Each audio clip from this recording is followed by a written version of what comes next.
Derek Rosa aceptó un acuerdo de culpabilidad y para muchos el caso se cerró ahí.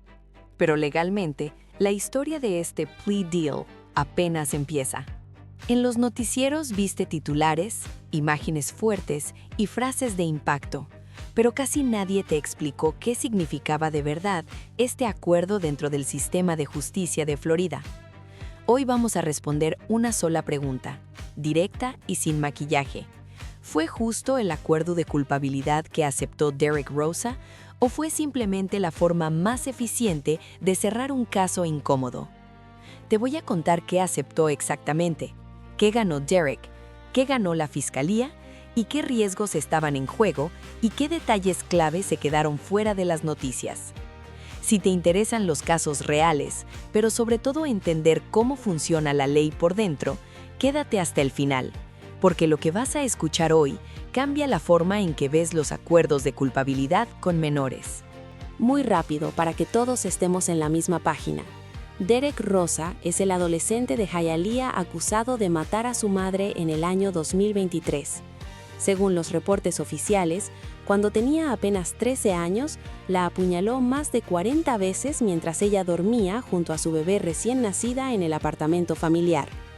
El caso conmocionó a la comunidad porque mezclaba brutalidad, adolescencia, salud mental y una familia aparentemente normal.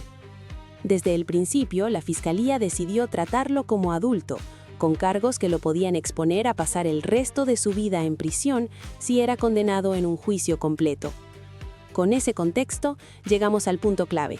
A pocos días de que comenzara el juicio, Derek acepta un acuerdo de culpabilidad. Primero, ¿qué es exactamente un plea deal o acuerdo de culpabilidad sin tecnicismos? Es un acuerdo entre la fiscalía y la defensa donde el acusado se declara culpable, normalmente de un cargo reducido o con una pena negociada, a cambio de evitar un juicio y el riesgo de una condena mucho más dura. En la práctica, el sistema penal en Estados Unidos vive de los plea deals. Más del 90% de los casos no llegan a juicio, se cierran con acuerdos. En el caso de Derek, los reportes indican que él se declaró culpable de asesinato en segundo grado, no en primer grado como se le acusó inicialmente. A cambio, el acuerdo fija una condena de 25 años en prisión más un período largo de libertad condicional después de salir, en lugar de arriesgarse a una sentencia que podía llegar hasta cadena perpetua. Es decir, en papel el trato suena así. Tú aceptas que eres culpable, nosotros bajamos el nivel del cargo y ponemos un límite concreto de años en la cárcel. La fiscalía gana algo muy importante, una condena segura, sin tener que enfrentar un juicio largo, costoso y mediático, ni el riesgo de que un jurado dude por temas de salud mental o procedimiento. El sistema se ahorra tiempo, dinero y exposición y el caso queda oficialmente resuelto. Aquí viene la parte incómoda. En teoría, un acuerdo es una decisión voluntaria del acusado. En la realidad, hay un adolescente de 15 años sentado frente a un escenario donde la alternativa puede ser pasar toda su vida en prisión. La defensa llevaba meses discutiendo el estado mental de Derek. ADHD, autismo, madurez emocional limitada, dudas sobre qué tanto entendía de verdad lo que estaba pasando. La fiscalía, por su lado, argumentaba que él estaba lúcido, que entendía sus derechos, que su comportamiento en la confesión grabada mostraba conciencia y control. El juez terminó permitiendo que esa confesión pudiera usarse en el juicio, lo que subía todavía más el riesgo para la defensa si decidían ir a juicio completo. Ahora ponte en esa silla por un momento. Tienes 15 años, sabes que hay una confesión en video, sabes que el jurado va a ver fotos, escuchar peritos y te ponen sobre la mesa dos caminos. Camino 1, vas a juicio y si pierdes puedes recibir una condena que te deje prácticamente morir en prisión. Camino 2, aceptas 25 años con fecha de salida y la posibilidad de volver a ver la calle cuando todavía seas relativamente joven.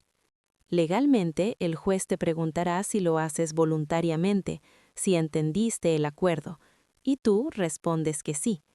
Pero la pregunta de fondo es, ¿eso es realmente libertad de elección o es aceptar el menos terrible de dos futuros que ambos son devastadores? Te la dejo a ti. Si a tus 15 años te ponen esa oferta enfrente, ¿de verdad sientes que puedas decir que no? Vamos a entrar ahora a lo que te prometí en el título. ¿Fue justo el acuerdo de culpabilidad? Te propongo verlo desde 3 ángulos distintos: la ley, la moral y el sistema. Ángulo legal. Legalmente, el acuerdo encaja dentro de lo que permite la ley de Florida. El cargo de asesinato en segundo grado, la pena de 25 años, la revisión del juez preguntando si la decisión es voluntaria, todo eso sigue el guión establecido.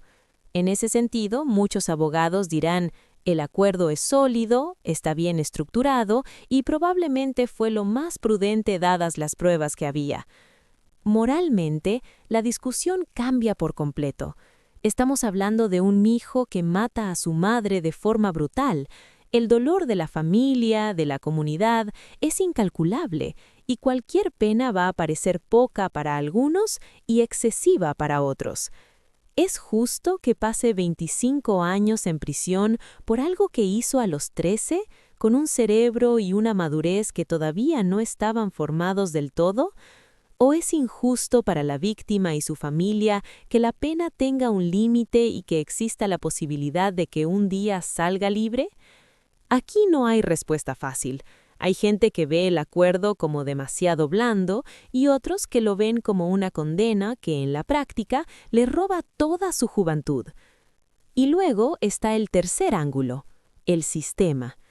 En Florida, como en muchos estados, la mayoría de los casos de menores que cometen delitos graves se resuelven exactamente así, con acuerdos de culpabilidad. Es más eficiente, consume menos recursos, evita juicios traumáticos para las familias y para las víctimas y reduce la posibilidad de que un jurado tome una decisión inesperada. Pero esa eficiencia tiene un costo.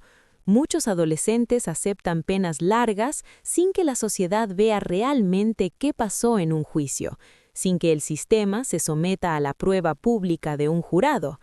En el papel, el caso de Derek terminó. En la práctica, deja abiertas muchas preguntas sobre cómo tratamos a los menores que cometen crímenes extremos. Si te quedas solo con los titulares, parece una historia simple. Joven monstruo, crimen terrible, 25 años, justicia hecha. Detrás de eso hubo meses de evaluaciones de salud mental, discusiones sobre si era competente, intentos de su defensa por excluir su confesión grabada y negociaciones silenciosas entre fiscalía y abogados. También hubo una familia rota que tuvo que opinar, directa o indirectamente, sobre qué es justicia en un caso donde el agresor y la víctima comparten sangre. Hubo cálculo político y mediático. ¿Quiere la Fiscalía arriesgar un juicio televisado donde se discute salud mental, adolescencia, errores del sistema? ¿O prefiere cerrar el caso con un acuerdo firme y una frase dura en un comunicado de prensa? Nada de esto justifica el crimen, pero sí cambia por completo la manera en que entendemos ese titular rápido de «se declaró culpable y le dieron 25 años». Entonces, ¿fue justo el acuerdo de culpabilidad de Derek Rosa? Legalmente, encaja en las reglas del juego, y probablemente fue la opción menos arriesgada para él y más conveniente para el sistema. Moralmente, cada uno de nosotros va a responder distinto, según cuánto peso le damos al dolor de la víctima, a la edad del agresor y a la idea de una segunda oportunidad. Y a nivel sistema, este caso muestra algo incómodo. Muchas veces, la justicia para menores no se decide en un juicio abierto, sino en una mesa de negociación. Yo quiero saber qué piensas tú. Escribe en los comentarios una sola palabra, justo o injusto, y luego explícale a los demás por qué. Voy a leer varios comentarios en un próximo video, donde voy a comparar este acuerdo con otro caso de menor en Florida para que veas si el sistema es coherente o no. Si quieres entender cómo funcionan de verdad estos acuerdos, sin lenguaje de abogado, pero con datos reales, suscríbete ahora mismo porque voy a seguir desarmando casos como este paso a paso. Y si llegaste hasta aquí, te dejo en pantalla otro video donde explico qué es exactamente un plea deal y por qué más del 90% de los casos de menores se cierran así.